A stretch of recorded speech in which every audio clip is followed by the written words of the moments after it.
quiconque écrit, de toute façon, sait qu'il travestit la réalité. Quiconque parle sait qu'il travestit la réalité. On passe notre temps à raconter des cracks. C'est une seconde nature chez chacun de nous. Quand ma fille était toute petite, elle disait quand je mens pas, je dis toujours la vérité.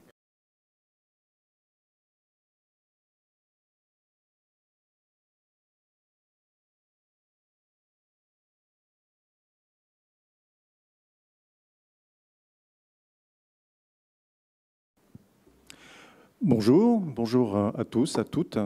Merci d'être venus de si bon matin. Enfin, c'est plus vraiment le matin, mais bon, vous êtes levé tôt pour venir. Nous accueillons Emmanuel Guibert. Merci Emmanuel, vous aussi de vous être déplacé. Je vous en prie Stéphane, bonjour à tous.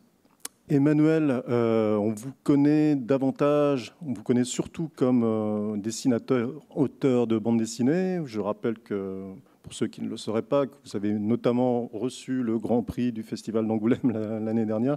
Ça vous fait sourire parce que je sais que vous ne raffolez pas des honneurs, mais bon, voilà, ça plante un peu le décor. On vous connaît aussi comme co-auteur du Photographe, qui a été un énorme succès de bande dessinée, qui a été traduit dans plus de 15 langues, je crois. Sans doute davantage, vous nous direz.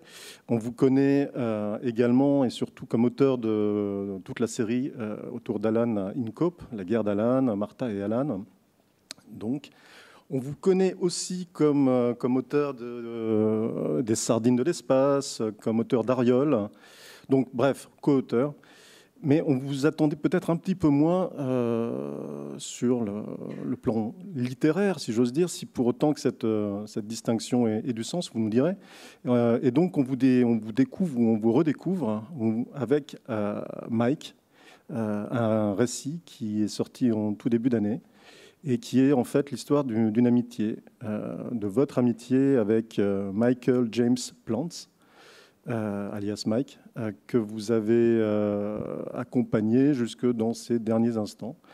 Et ce récit, Mike, est un bilan, pas un bilan, parce qu'un bilan, c'est pas très joli, mais c'est vraiment une histoire et une réflexion sur l'amitié, aussi à travers votre exemple, votre expérience avec Mike. Donc, la première question que je voulais vous poser, c'est nous parler peut-être un petit peu de Mike. Qui était-il? Comment vous êtes-vous rencontrés? Alors, cher Stéphane, avant que de répondre à cette question, j'en reviens à ce que vous disiez précédemment, en disant en effet que si on a une réputation d'auteur de bande dessinée, on étonne son monde en écrivant un livre sans images. Et je pense que c'est peut-être méconnaître un biais par lequel c'est vrai que la critique, en règle générale, et le public a sans doute peu l'habitude de considérer la bande dessinée, qui est le biais littéraire, qui est le biais du style, qui est le biais de la façon dont on écrit la bande dessinée. Alors, pour la raison que la bande dessinée est une écriture qui mêle le dessin et le texte, on a tendance à la traiter comme un objet hybride qu'elle est, de fait. Mais l'aspect scénaristique des choses, le côté dialoguiste de l'affaire, c'est vrai, il est rarement monté en épingle. Et or, moi j'en tiens pour l'idée qu'il y a beaucoup d'auteurs de bande dessinée dont on sent que ce sont des stylistes. Et en règle générale, il n'y a pas de grand auteur de bande dessinée qui nous ait durablement marqué, qui ait durablement marqué l'histoire de ce genre, qui, je pense, n'ait pas été un styliste.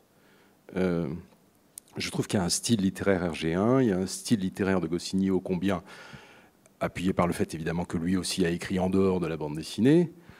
Il y a un style littéraire de Franquin, c'est indéniable. Et puis, il y a des styles littéraires peut-être encore plus visibles dans la mesure où ces auteurs sont des auteurs à pavé de texte, si j'ose dire, comme, je sais pas, Jean-Claude Forest, qui me traverse l'esprit, ou qui sont des gens qui, toute leur vie, ont écrit, en fait. On passe notre vie à écrire. C'est vrai qu'au début de mon activité, j'avais tendance à peut-être à dessiner plus que je n'écrivais, mais c'était déjà pas loin. Et puis, avec le temps, je me rends compte, c'est une sorte de changement, de métamorphose comme ça, que que la portion du dessin devient plus congrue et celle de l'écriture plus importante. Et d'ailleurs, on se bagarre avec ça, on essaye de rééquilibrer. Après tout, on vit cette espèce de hantise qui consiste à avoir deux modes d'expression plutôt qu'un. De langues différentes ou de langues complémentaires? C'est un peu comme si vous passiez de l'anglais au français, enfin, pour schématiser, ou pour vous, c'est pas du tout comme ça? C'est-à-dire que ça peut devenir un embarras dès lors qu'on ne souhaite pas choisir. Il se trouve qu'un nombre considérable d'écrivains sont des dessinateurs. C'est fou quand on y pense.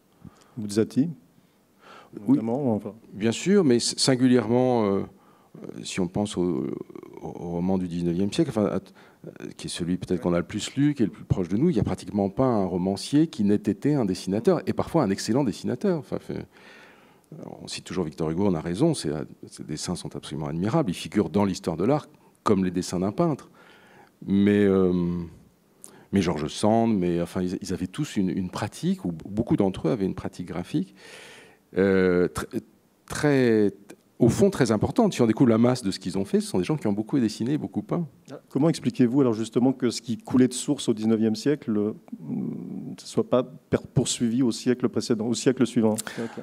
Où effectivement on a plutôt tendance à mettre les gens dans les cases, quoi. Plutôt dessinateur ou plutôt écrivain.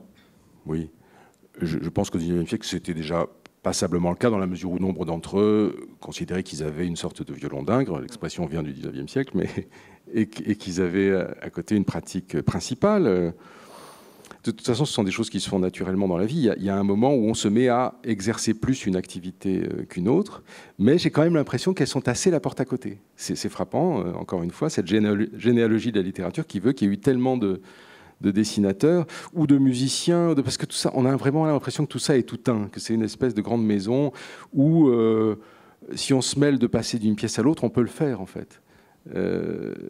Je pense qu'il ne faut pas l'interdire, au risque bien sûr de ce qu'on appelle la dispersion, mais qui, bon, pour moi, n'est pas un péché, qui se justifie aussi longtemps qu'elle est conduite par le principe de plaisir, qu'on est heureux de passer d'une pièce à l'autre, que ça fait du bien de laisser pendant un temps ce qui est sur la table pour se consacrer à ce qui nous attend sur la table de la pièce à côté.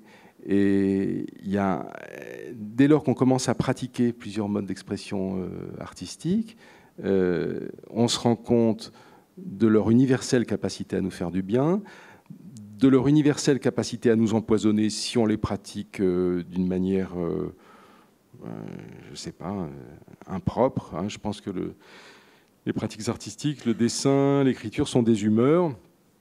Et nos humeurs se détraquent. Il y a des moments où elles s'hypertrophient, il y a des moments où elles se dessèchent, il y a des moments où on les utilise mal, on les épuise, on les fatigue, où on les sous-sollicite, donc du coup elles s'atrophient. Enfin bon, tout ça ce sont des façons évidemment de se mettre en danger avec des modes d'expression qui par ailleurs sont quand même réputés nous faire du bien.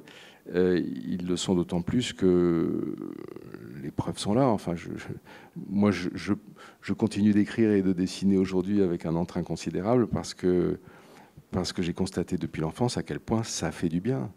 Vous avez repris le dessin parce que vous me disiez que pendant l'écriture de Mike ou les mois qui ont précédé, en fait, vous avez un petit peu laissé de côté l'activité graphique. Oui, c'était assez frappant d'ailleurs. Quand on a dessiné vraiment toute sa vie, tous les jours que le bon Dieu fait, depuis la plus tendre enfance, et qu'arrivé à un âge qui est un âge des métamorphoses, quand on n'est quinquagénaire, j'ai lu il y a quelque temps cette remarque amusante que j'ai trouvée juste, qui décrit la cinquantaine comme l'adolescence de la vieillesse. Il y a de ça. C'est-à-dire le moment où toutes sortes d'idées folles vous passent par la tête, où le corps se métamorphose et où on le sent. Et puis, bon alors, il s'est passé une chose qui était tout simplement pas calculée, pas voulue, mais c'est que cette activité quotidienne de dessinateur, à mesure que l'écriture est devenue plus invasive, plus envahissante, parce qu'il fallait aller au bout d'une histoire, il fallait la creuser. Et pour creuser, il fallait y mettre le temps, puisqu'il n'y a que ça de vrai. Et donc, ça consistait quotidiennement à passer toujours plus de temps à écrire, jusqu'à... je regardais ça... non sans une relative inquiétude, jusqu'à ce que le dessin se détache je lui avais jamais lâché la main, quoi. Et jusqu'à ce que le dessin se détache et que je regarde passer les jours sans tracer un trait, en traçant d'autant moins un trait que les écrivains du passé étaient des dessinateurs, si j'ose dire, puisqu'ils avaient une plume en main et qu'ils avaient un exercice cursif comme ça qui formellement s'apparente tout à fait au dessin. Et que maintenant, le fait que nous écrivions via le traitement de texte, c'est comme ça que j'ai écrit ce texte, fait que les arts, les métiers d'art, si j'ose dire, s'éloignent complètement de nous dès lors qu'on écrit. Et les manuscrits d'écrivains, là encore, du temps passé, du temps où on écrivait à la main, sont souvent entrelardés, farcis de dessins, ça arrive. Hein. J'ai eu le grand bonheur, il y a quelques années, il y a de nombreuses années, j'étais jeune homme, mais d'être chez un monsieur qui était un collectionneur de manuscrits extraordinaire, qui avait une grande passion pour Max Jacob. Il avait beaucoup de choses autour de Max Jacob. Et puis, il avait des manuscrits de Verlaine. J'étais déjà très atteint par Verlaine dès l'adolescence. Et il me les a ouverts et j'ai vu tous ces magnifiques dessins à la plume, tous ces portraits de Rimbaud que faisait Verlaine, etc. Il en détenait quelques-uns. Et c'est fou ce que le cœur peut battre quand on voit ces dessins en vrai, quand on tient ces manuscrits. Et donc, bon, là, j'étais dans l'aridité. Et d'ailleurs, j'ai trouvé dans la pathologie du travail sur écran. Faire ce livre ne m'a pas fait de bien physiquement. Ça m'a sans doute fait du bien psychologiquement parce que je pense que je me suis arraché des choses que vraisemblablement j'avais besoin de dire. Et j'y ai mis encore une fois le temps et je pense l'énergie qu'il faut. Mais énergie sans arrêt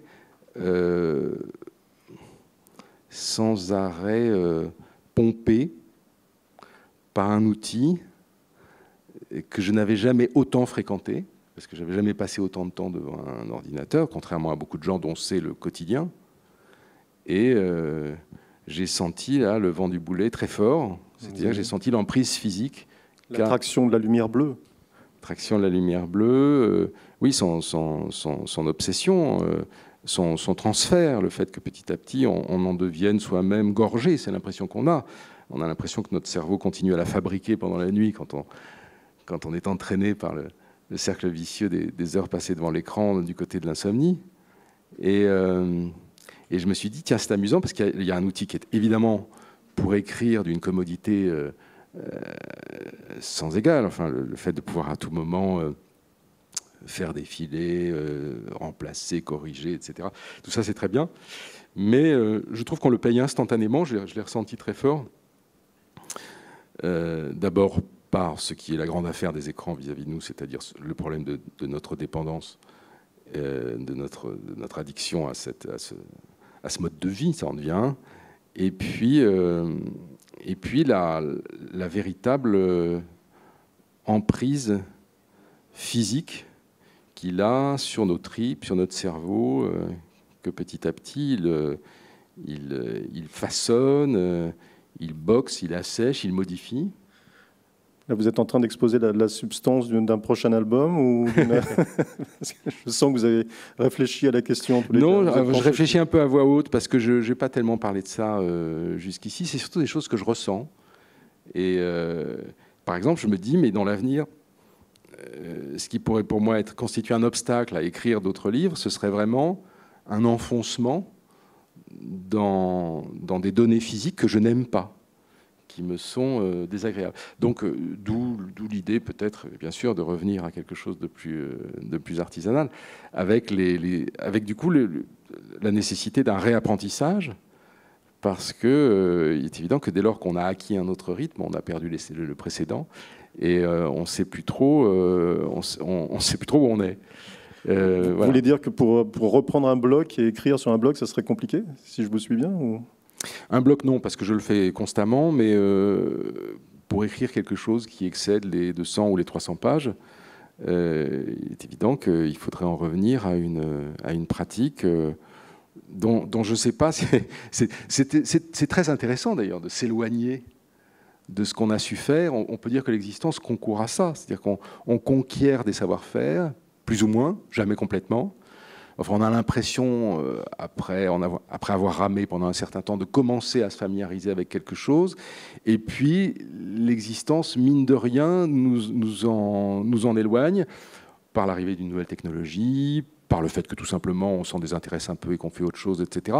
Et puis un jour vient où on constate qu'on n'est plus la personne qu'on était, qu'on n'a plus la maîtrise des outils qu'on avait l'habitude de maîtriser. Et c'est désorientant. Moi, j'ai tendance à penser tant mieux. Ce sont plutôt des choses qui m'intéressent dans l'existence. Mais le vertige est là quand même, en permanence. C'est-à-dire qu'on perd des capacités, on en gagne péniblement quelques autres, puis vient la cinquantaine, et on se dit que les capacités qu'on a petit à petit délaissées au profit d'autres techniques, d'autres façons de faire, elles sont séparées de nous par un bras de mer assez vaste en fait. Et qu'est-ce qu'on fait ? Est-ce qu'on renage vers là ? Non. On se met à l'eau Est-ce qu'on se met à l'eau ? Est-ce que ça vaut le coup ? Est-ce qu'il ne faut pas se tourner carrément vers autre chose ? C'est intéressant. J'aime beaucoup, j'en parle souvent quand l'occasion m'en est donnée, j'aime beaucoup un monsieur qui s'appelait Fred II et dont la femme s'appelait Cécile Reims. Et je n'ai pas connu Fred parce que je suis allé l'enterrer, mais j'ai connu Cécile pendant les 5 ans que la vie nous a laissés pour être très amis, elle et moi. Et par exemple, j'ai connu Fred II essentiellement par la voix. C'est quelqu'un qui, au cours de sa vie, a fait quelque chose de très étonnant. Il a enregistré 200 heures de confidence, seul, au magnétophone. 200 heures, c'est très long. Donc il faut beaucoup d'assiduité, il faut vraiment un désir, une volonté de se livrer consciemment à cet exercice, disciplinairement presque. Et il l'a fait à 3 reprises dans sa vie. Il a fait une première tranche d'une 30aine d'heures quand il avait une 40aine d'années. Il s'y est remis quand il avait une 60aine d'années, et là il a enregistré à peu près 70 heures. Et quand il avait entre 70 et 77 ans, je crois, il a complété par une 100aine d'heures supplémentaires. Donc on a ce patrimoine de 200 heures d'enregistrement de cet homme. Il dit à un moment ou à un autre de ces enregistrements qu'il avait préalablement au fait d'obtenir ce magnétophone dans les années 60, au moment où cet objet commençait à devenir un peu usuel, il avait déjà une pratique d'écrivain depuis des années, et qui se rendait compte de l'aspect de labour harassant qu'avait l'écriture, de tentation permanente où on est évidemment de se relire, de se corriger, etc. Tout ça, ça prend un temps fou. Et lui, par ailleurs, battait aux tempes la nécessité de se livrer.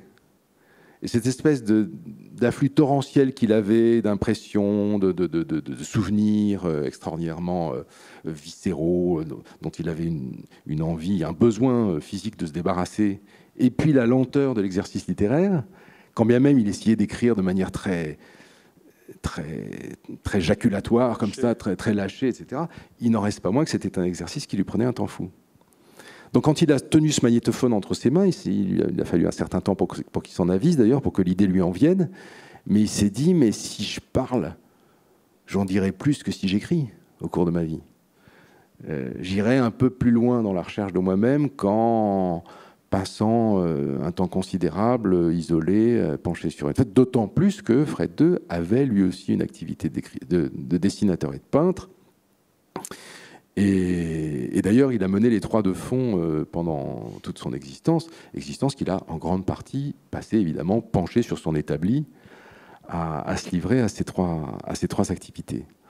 Et bon, moi je trouve que cette faculté qu'il a eue extraordinaire de lâcher la bride tout d'un coup à sa parole et de nous lester d'un patrimoine sonore fabuleux, parce que je vous encourage vraiment à aller. Alors il y a un site. Il y a un site, hein, tout à fait. Il y a un site qui met à disposition. C'est un ami très cher qui dirige la médiathèque de Douarnenez, qui s'appelle André Klein, qui s'est lancé dans l'aventure. L'aventure consistant à remettre dans l'ordre chronologique les bandes, parce que les bandes ont été déposées à la BNF, elles sont disponibles sur le site de la BNF, mais un peu en vrac. Lui, il a fait un vrai travail de classement, ce qui fait qu'on peut entendre donc la voix de cet homme vieillir, ce qui est aussi une expérience étrange. personnellement, je ne connais pas d'écrivain qui ait fait une chose pareille. Je dis écrivain parce qu'il l'était, mais enfin, même s'il n'avait pas écrit, il aurait été quand même pour moi un écrivain. Quand on écoute ces bandes, on entend des dizaines de nouvelles, de romans, de pièces de théâtre. En plus, il a une voix extraordinaire, il joue les rôles des gens qu'il interprète, des gens dont il parle, je veux dire. Ça tient peut-être au fait qu'il s'appelait Deux, mais le fait est qu'il fait les questions et les réponses d'une façon étonnante. Alors quand il fait les questions et les réponses en racontant une conversation qu'il a eue le matin même avec Cécile autour de la ricorée du petit déjeuner, on comprend, c'était le matin, et qu'il nous en fasse une sorte de verbatim, ça paraît pas étonnant.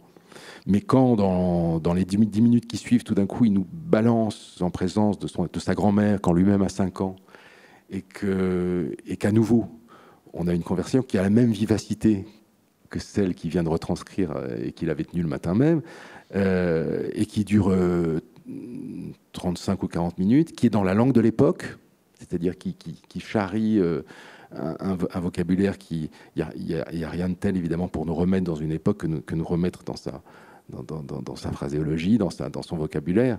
Et il fait tout ça de manière... Enfin, c'est du domaine de la prestidigitation. Il nous emmène comme ça dans des recoins du temps avec une capacité à les rendre présents, réels, d'autant plus frappante que on apprend aussi en écoutant ces bandes que régulièrement il ment, il nous raconte des cracks, mais où il mélange une sorte de rêve et de réalité.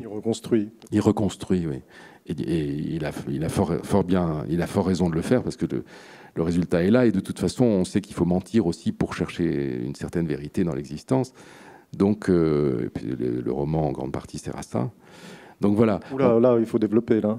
Il faut mentir pour atteindre une certaine réalité dans l'existence. Oui, j'ai dit vérité, mais c'est pareil.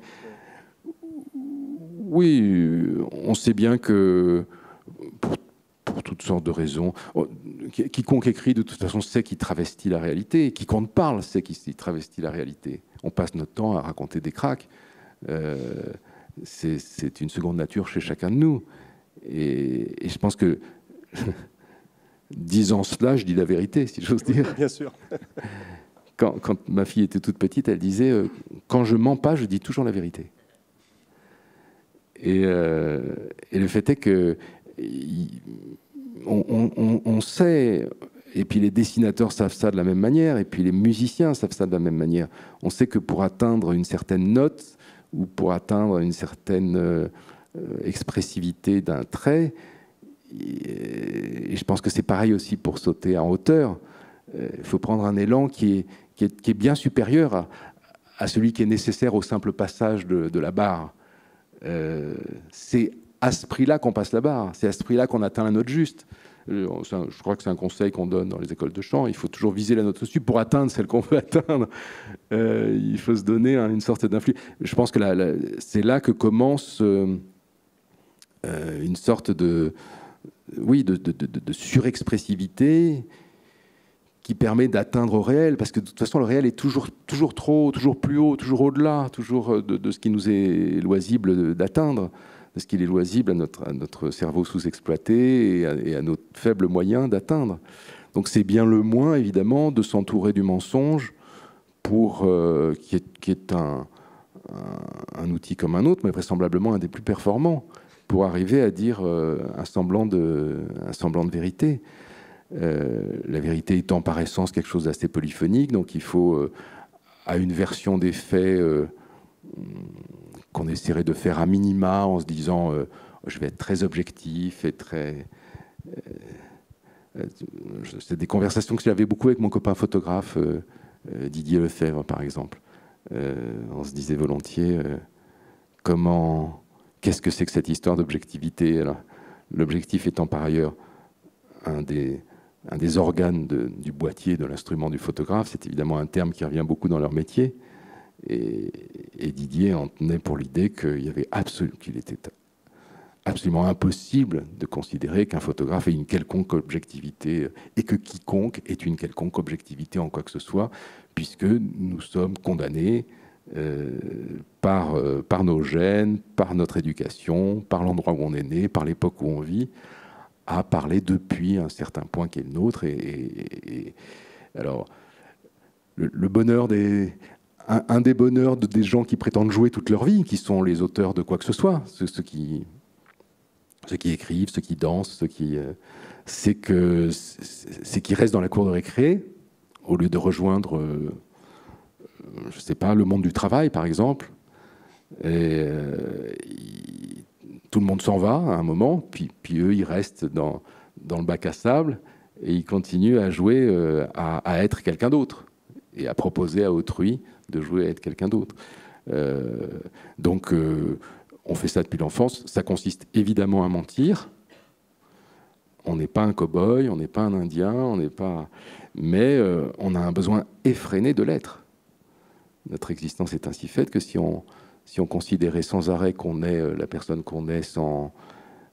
D'abord, on se rend tout de suite compte que ça ne veut rien dire. On est évidemment... s'il y a un universel en ce bas monde, c'est bien nous. S'il y a quelque chose qu'on pressent comme totalement sans bord, océanique, c'est nous.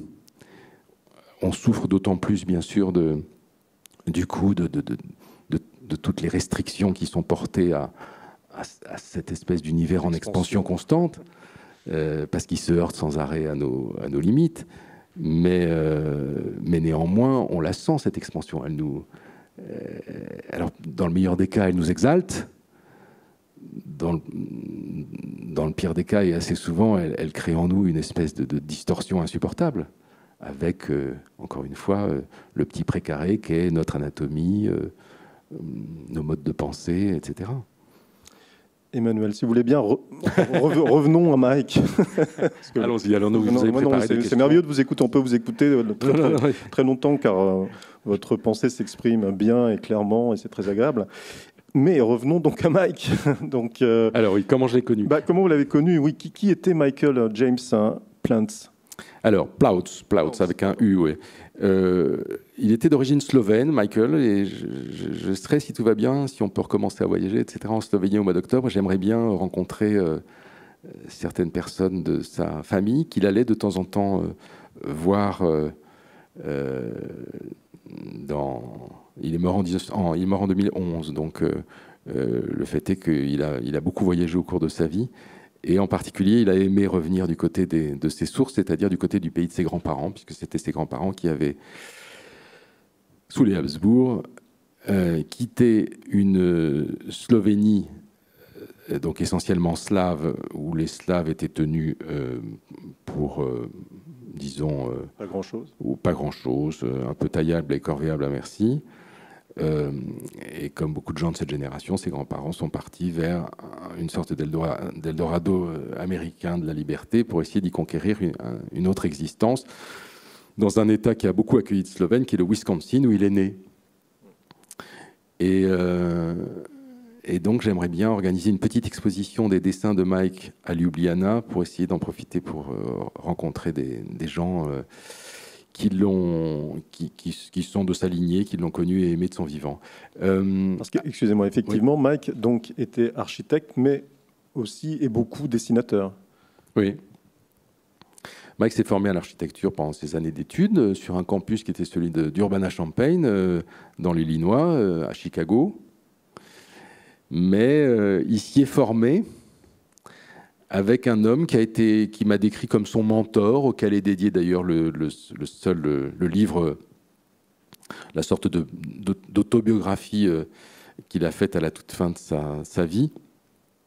Ce monsieur s'appelait Alexandre Notaras, c'était un grec né en Turquie et qui, pour cette raison, a échappé in extremis à un pogrom avec ses parents quand il avait l'âge de 3 ans, qui s'est retrouvé en France avant-guerre et qui a poursuivi à l'orée de la guerre des études d'architecture pour lesquelles ce monsieur s'est révélé absolument brillantissime.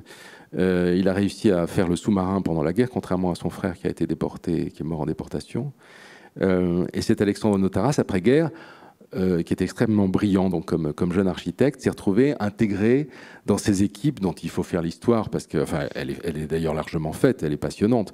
Les équipes des architectes de la reconstruction, hein, les frères Perret, Louis Arech, etc., ceux qui, à partir souvent de de tabula rasa ont dû refaire sortir de terre des villes comme Le Havre, Évreux, enfin, toutes celles qu'on sait, en France et aussi bien sûr en Allemagne, en Angleterre.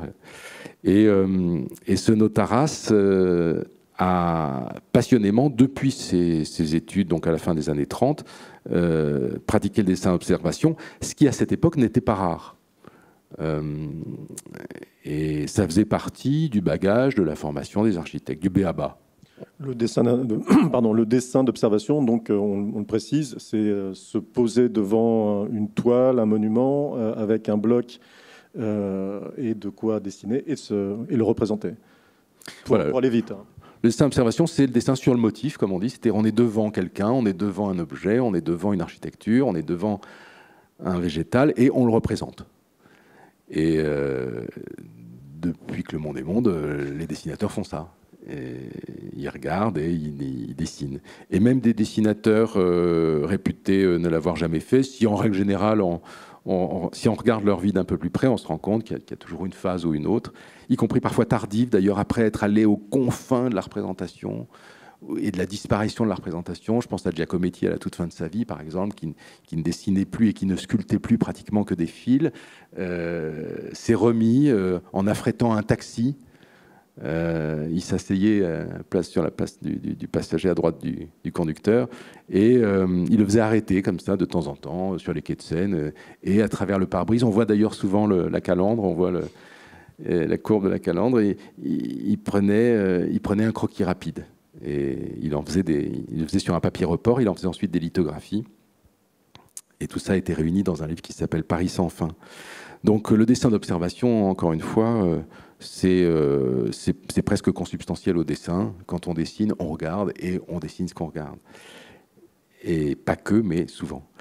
Et Mike, grâce à cet enseignement de Notaras, s'est très tôt nourri de ça, s'est rendu compte du bien que ça lui faisait et s'est mis à le pratiquer assidûment à telle enseigne qu'il en est venu à l'enseigner à son tour.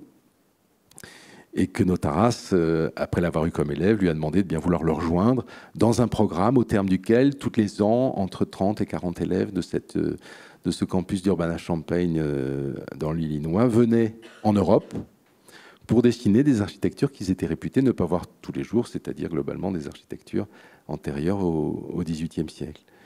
Et donc ça durait 3 semaines.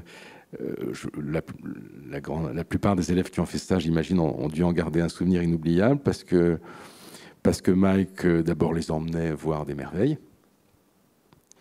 Et puis que c'était typiquement l'enseignant qui paye de sa personne, celui qui dessine au milieu des dessinateurs, qui enseigne par l'exemple. Et j'ai eu quelques échos par des élèves ou par des accompagnateurs ou par Mike lui-même, évidemment, de la façon dont les choses se passaient. Et il est évident que quand ces gens se retrouvaient au pied des châteaux de la Loire ou sur une île du Dodécanèse en Grèce, et que le soir, à la fraîche, on alignait les dessins après s'être égayés dans la journée les uns et les autres, dans la nature environnante ou dans des petites villes pour dessiner, et puis que là, Mike et quelques autres intervenaient pour commenter, pour conseiller, pour orienter. C'était évidemment des moments rêvés qui, quand on est étudiant, place votre existence sous des auspices qui sont extrêmement encourageantes et favorables. Donc c'était cet homme-là que j'ai rencontré un jour à l'invitation d'une amie commune, Juliette Fourneau, qui se trouve être la logisticienne de la mission que je raconte dans le Photographe, cet album consacré donc à des missions de MSF dans l'Afghanistan occupé par les forces soviétiques dans les années 80. Et Juliette m'a présenté Mike pour la raison que Mike avait été son voisin à Minneapolis pendant des années et qu'il était de passage à Paris et qu'elle voulait que je le rencontre. Et rencontrer Mike, c'était rencontrer Gloria, sa femme, avec lui, parce que c'est un couple qui avait ceci d'extraordinaire de s'être rencontrés à l'âge de 6 ans. Et c'est la mort qui les a séparés. D'ailleurs, avant de perdre Mike, Gloria me disait, non sans une angoisse abyssale, qu'elle allait ne pas savoir vivre sans lui, parce qu'il avait toujours été dans son champ de vision. Et donc, ce jour-là, ce couple extraordinairement uni, ça sautait tout de suite aux yeux. C'était pas un couple qui se tirait dans les pattes, c'était pas un couple qui s'envoyait vous savez ce qu'on utilise là pour éloigner les gymnotes là, ou les requins sous l'eau là, des chocs électriques. Le petit choc électrique là, ça existe assez volontiers dans les couples en société. Mais eux, ils inspiraient ils avaient dépassé ça depuis longtemps. Ils avaient dépassé ça s'ils ne l'avaient jamais atteint. En tout cas, ils inspiraient une espèce de paix et qui était extraordinairement favorable à l'humour, au récit.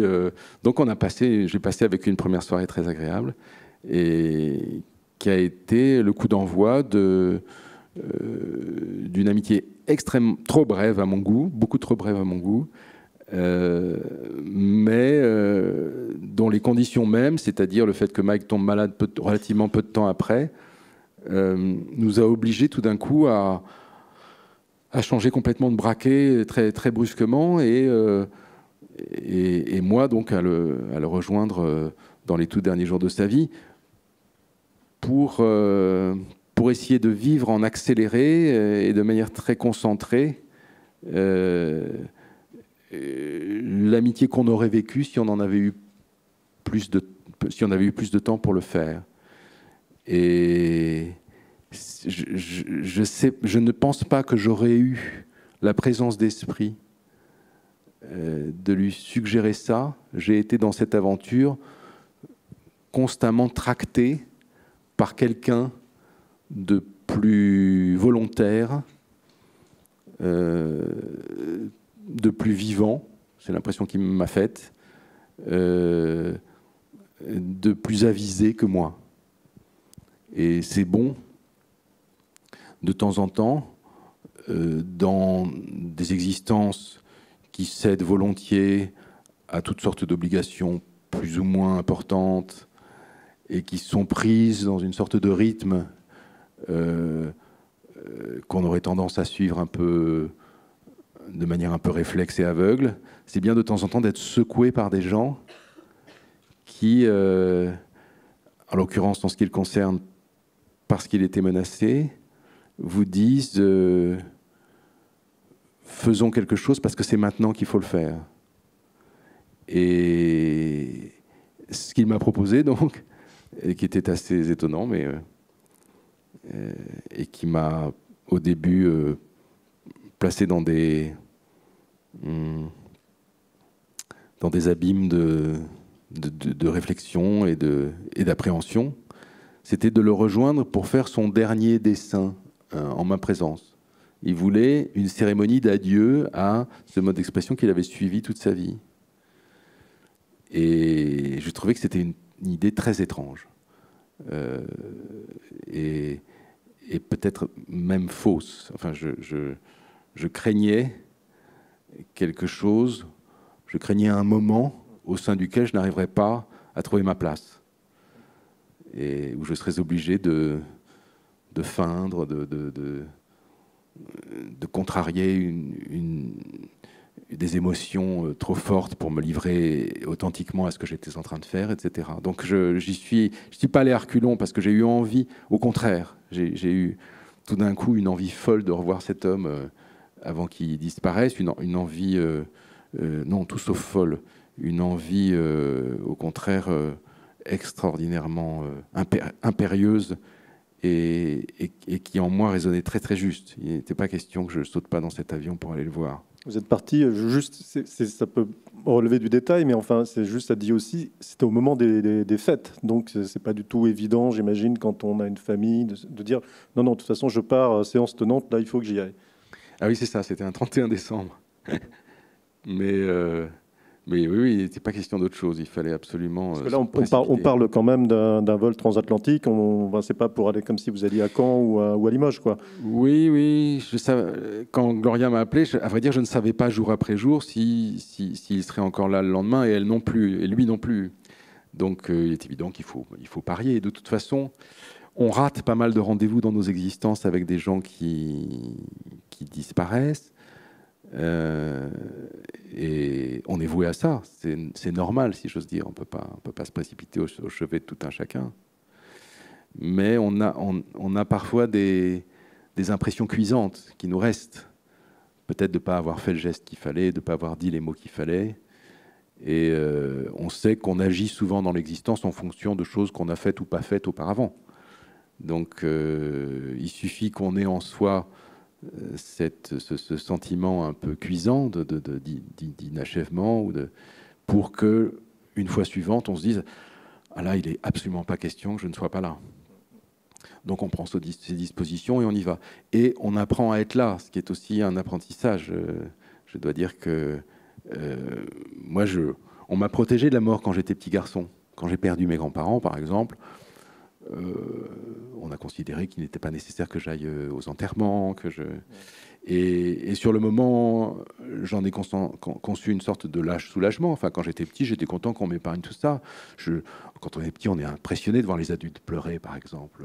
On trouve ça hors nature, étrange. Nous, on pleure toutes les 10 minutes, mais parce qu'on s'écorche le genou, parce que quelqu'un nous a piqué notre 4 heures, mais il est rarissime, sauf évidemment si on a affaire à des parents qui sont particulièrement déprimés, enfin la plupart du temps, les adultes prennent sur eux et on les voit pas pleurer tous les 4 matins. Quand tout d'un coup, pour la première fois, on voit son père pleurer parce qu'il perd son propre père, ou là, on est impressionné, ce qui fait qu'on vous laisse un peu de côté, ça, somme toute, ça vous arrange, mais le temps passe.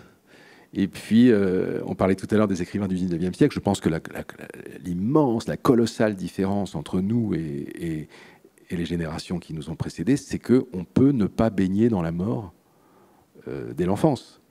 Alors que les gens à qui j'ai consacré des livres et qui étaient de génération, mon ami Alan, par exemple, dont Stéphane parlait tout à l'heure, né en 1925, on est avant la pénicilline, ça mourait de rue. Il n'y avait pas de famille où on perdait pas très tôt un oncle, une tante, un père, une mère. Alan a perdu sa mère à 12 ans, à la suite d'opérations qui sont devenues banales quelques années après, mais qui à l'époque coûtaient la vie. Et puis le nombre de femmes qui mouraient en couche, c'est absolument colossal. Je viens de faire allusion à Cécile Reims, avec laquelle j'ai eu cette amitié étroite pendant 5 ans. Cécile a tué sa mère en naissant. Enfin, si j'ose dire, c'est comme ça. Elle m'a dit d'ailleurs que la personne de sa mère, hormis une photographie qui l'a toujours mise mal à l'aise quand elle était petite, et sous la douche du regard de laquelle elle n'aimait pas passer, sa mère n'a eu aucune espèce de signification pour elle tout au long de sa vie. Il n'en reste pas moins qu'elle est née sous le signe de la mort. Nous, Dieu merci, enfin grâce à Joseph Pasteur, grâce à Louis Pasteur, pardon, Joseph Pasteur, c'était un présentateur de télévision quand j'étais petit. Oui. Grâce à Louis Pasteur, grâce à tous les progrès extraordinaires de la médecine, on peut vivre quelques années, on vit, Dieu merci, quelques années. Parfois, quand on est jeune, si tout va bien, grosso modo, autour de soi, Dieu sait que c'est pas le lot de tout le monde, mais enfin, il peut se passer quelques siècles sans que quelqu'un meure, si j'ose dire. Avant de passer la parole à la salle qui nous écoute, juste une petite question quand même sur Mike, en fait, sur la nécessité d'écrire ce livre. Pourquoi? En fait, il y a effectivement l'histoire de Mike, mais il y a aussi beaucoup d'introspection, il y a beaucoup d'interrogations sur la nature du lien amical. Qu'est-ce que l'amitié? Qu'est-ce qui vous a poussé justement à vous lancer dans cette aventure? Quand j'ai écrit ce bouquin, je me suis rendu compte que je ne dessinais plus, ce qui était encore une fois étrange à vivre, une drôle de sensation, mais que ne dessinant plus, je me mettais à faire ce qu'on fait souvent quand on ne pratique pas quelque chose, c'est qu'on en parle beaucoup. Et donc, j'ai commencé à introduire de plus en plus dans ce livre des réflexions sur mon métier de dessinateur et quand même plus singulièrement sur ce que c'est que de dessiner d'observation, comme on s'est dit tout à l'heure. Et comme c'était vraiment notre point commun, Mike et moi, parce qu'un des premiers gestes qu'on a fait, ça a été de se montrer nos carnets. Quand j'ai rencontré ce soir-là, j'avais évidemment un carnet sur moi, j'en ai un sur moi là, au cas où dans le métro il y aurait une situation d'urgence et qu'il faille absolument sortir son carnet pour sauver quelqu'un, parce que c'est ça les carnets, on sauve les gens, on prend un profil et puis il restera là. Et dessiner, c'est préserver, quoi. Dessiner, c'est préserver, écrire, c'est préserver, je crois. Sauver de l'oubli. oui, enfin moi je suis tellement animiste que je pense que c'est même sauver tout court. Enfin, évidemment, j'ai aucun doute sur le fait que, comme nous disparaîtrons en tant qu'espèce, tout ce que nous aurons fait disparaîtra. Il n'y aura plus personne un jour pour écouter quoi que ce soit. C'est normal. L'espèce humaine, les hommes sont mortels, l'espèce humaine est mortelle. Plus personne un jour ne se mêlera d'écouter Jean-Sébastien Bach. Et d'ailleurs, ce nom ne sera plus proféré. Et alors, on a un tremblement intérieur rien que d'y penser, quoi. On se dit, parce qu'on se rend compte qu'en fait, nos vies sont extraordinairement fondées là-dessus, c'est-à-dire sur du vide, sur quelque chose qui est prodigieusement fragile et périssable, comme dirait Jacques Brel. Mais ça ne nous empêche pas de miser à fond sur ces petits artefacts, sur ces... pourquoi ? Parce que tout simplement, ça nous aide à vivre au présent. Qu'on disparaisse comme espèce, au fond, oui, on a une sorte de tressaillement, mais ça ne nous empêchera pas de ne pas y penser dans 5 minutes et d'aller vaquer à nos occupations. Ce qui nous importe, c'est aujourd'hui. Et Bach, c'est aujourd'hui qui fait du bien. C'est génération après génération qui fait du bien. Donc, cette espèce d'immortalité factice, c'est la seule qu'on ait. C'est la seule qu'on connaisse. Il n'y en a pas d'autre. Donc, enfin, je ne veux pas heurter en disant cela, évidemment, les convictions religieuses des uns et des autres, mais moi, plaçant vraiment ma foi dans le fait d'être là et ayant comme manifestation de ma présence au monde le dessin, parce que le dessin, c'est le procès-verbal de ma présence, l'écriture aussi, ça consiste juste à dire, en fait, oh, on est là, on est en vie. On est contemporain. C'est incroyable, cette aventure. On a 2 bras, 2 jambes, un œsophage. Enfin, c'est absolument... C'est fou. C'est un sommet, en fait, d'hallucinogène. Donc, si on n'en revient pas, alors on s'habitue, on s'use au point, parfois, de s'emmerder, de désirer plus vivre, etc. Mais si notre sensibilité n'était pas constamment heurtée, usée, etc., si elle était toujours agissante, si elle était toujours au mieux de sa forme, on passerait notre temps je pense, à pleurer d'un côté, à cause évidemment de tout ce qu'on s'inflige et qu'on se fait subir les uns aux autres, ou que la nature nous inflige, et puis à exulter. À exulter.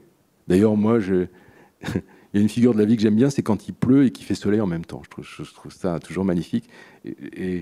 Et je trouve que c'est un peu ce qui se passe dans nos têtes, en fait. On a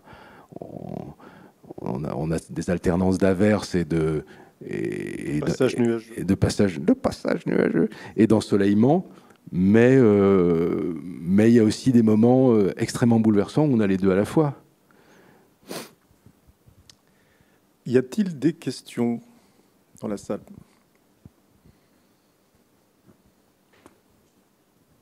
Oui, une question, monsieur. Alors, attendez, je vais vous passer le micro, peut-être que ça sera plus simple. Voilà.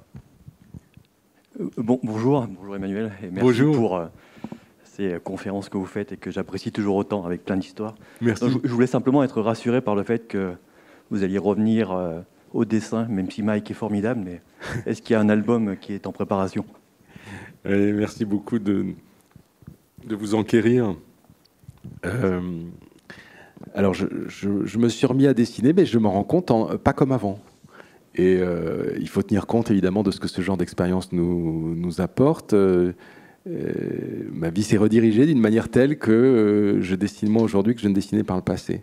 Alors, je compte en effet sur les albums pour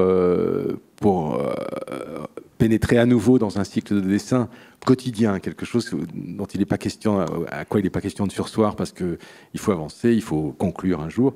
Donc on se donne un délai, on essaye de... Ce qui fait que j'aimerais bien être à ce moment-là d'ailleurs. J'aimerais bien être à l'orée du dessin. Je ne le suis pas, il faut encore que j'écrive. Je vais commencer un volume consacré à mon ami Alan à l'automne prochain. J'ai déjà commencé à l'écrire un peu, consacré à son adolescence. J'aimerais qu'il soit fini pour commencer à la dessiner, cette adolescence. Et j'espère que le jour où j'y viendrai, ce sera un moment favorable, parce que j'en attends beaucoup. J'attends beaucoup du retour à une sorte de discipline du dessin. Mais il est plus question de laisser tomber l'écriture. C'est trop intéressant aussi. Et j'avais déjà écrit précédemment des sortes de nouvelles que j'avais insérées un peu en contrebande dans certains de mes livres. J'ai fait des livres de croquis dans lesquels il y a des petites histoires. Dans le pavé de Paris, il y a... Pavé de Paris, dans le livre sur le Japon, il y avait des petites nouvelles de fiction, etc. Et donc, j'espère bien continuer tout ça. Et puis, il y a quelque chose qui est formidable aussi, c'est la possibilité qu'on a de temps en temps de pratiquer des métiers d'art. Moi, j'aime beaucoup ça. Et j'y connais pas grand-chose. Celui que j'ai pratiqué jusqu'ici le plus, et j'y ai pourtant consacré relativement peu de temps, mais au fil des années, c'est la lithographie. Je suis loin d'en avoir fait le tour, mais ce que j'ai découvert et ce que je continue à découvrir m'intéresse beaucoup. Et j'ai eu la chance de croiser un graveur il y a quelque temps qui m'a mis entre les mains quelques outils de la gravure et donné la possibilité de m'y adonner. Et j'ai trouvé ça évidemment aussi extrêmement tentant. Donc je pense que j'aimerais bien dégager aussi du temps pour accorder de l'attention à des techniques qu'il faut percer à jour. Alors chacune de ces techniques requiert 10 vies pour en faire le tour, pour comprendre à peu près comment ça marche.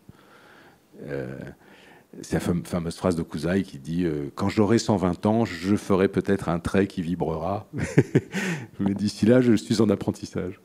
Et donc, on y va. C'est là l'importance, j'en parle un peu dans Mike d'ailleurs, en parlant de la lithographie, de la relation avec le maître lithographe ou l'ouvrier lithographe, qui sont des gens qui baignent là-dedans toute la journée, donc qui ont acquis une expérience qu'on n'a pas, et c'est vraiment du binôme de la conversation que naît une image, c'est-à-dire la capacité à mener à bien une estampe, chose que moi, à l'heure actuelle, même en lithographie que j'ai un peu pratiquée, je serais incapable de faire sans être d'une façon ou d'une autre guidé et conseillé.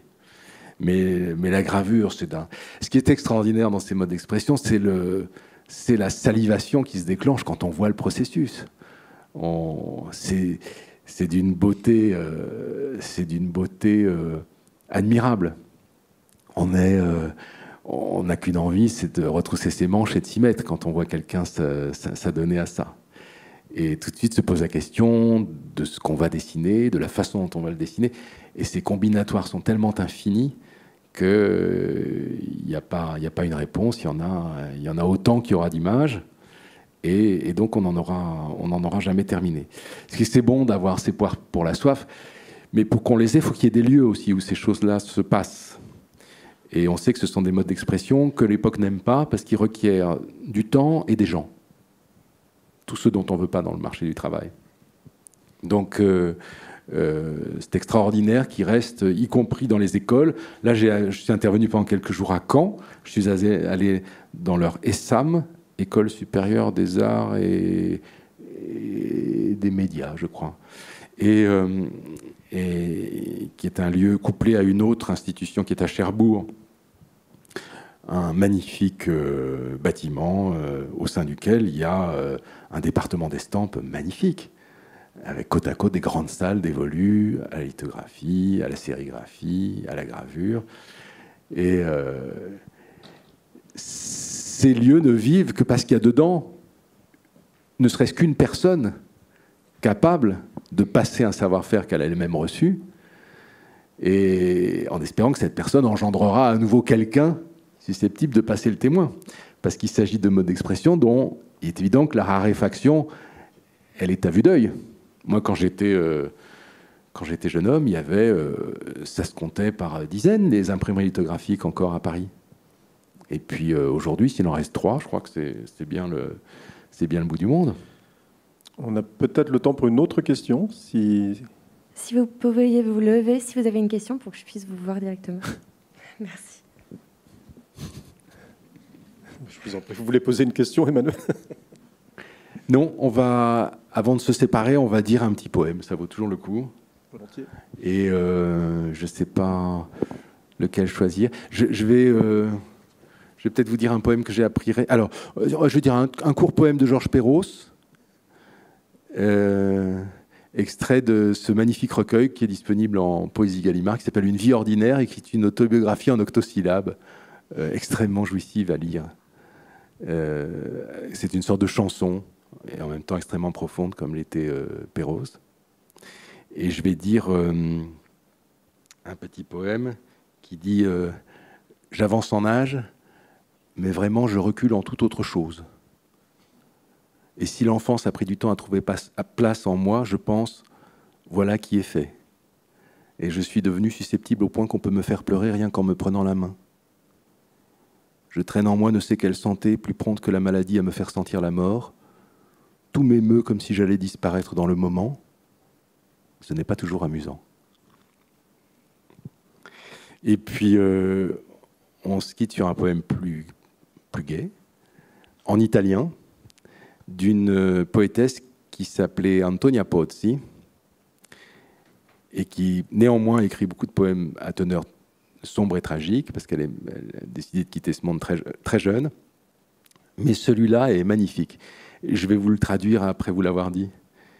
Il dit ricordo che quando ero nella casa della mia mamma in mezzo alla pianura avevo una finestra che guardava sui prati. In fondo l'argine boscoso nascondeva il Ticino e ancor più in fondo c'era una striscia scura di colline. Io allora non avevo visto il mare che una sola volta, ma ne conservavo un'aspra nostalgia da innamorata.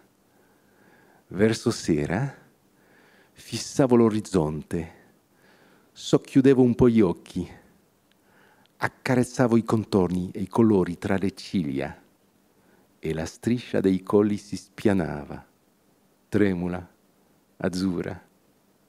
A me pareva il mare e mi piaceva più del mare vero. Ça dit, je me souviens que quand j'habitais dans la maison de ma mère,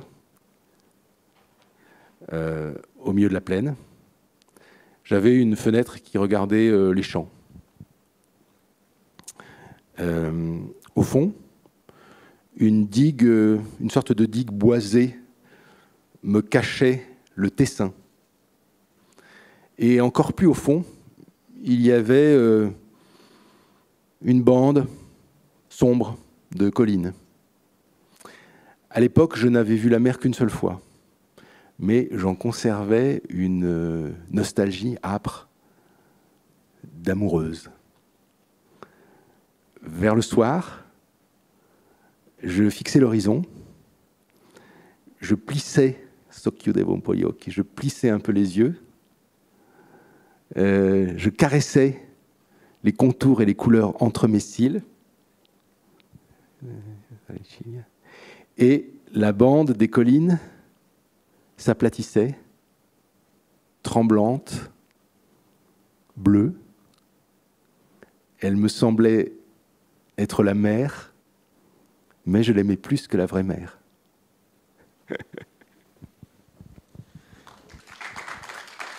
Merci. Merci Emmanuel. Merci Stéphane.